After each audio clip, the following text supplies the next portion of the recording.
علی ایک پرسکون گلی سے گزر رہا ہے۔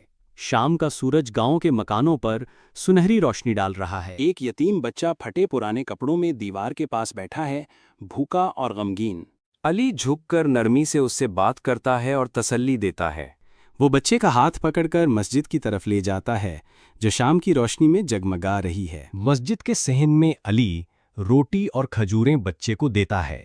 بچے کا چہرہ خوشی سے چمک اٹھتا ہے۔ امام دعا کے لیے ہاتھ اٹھاتا ہے اور علی کی نیکی کو سراہتا ہے۔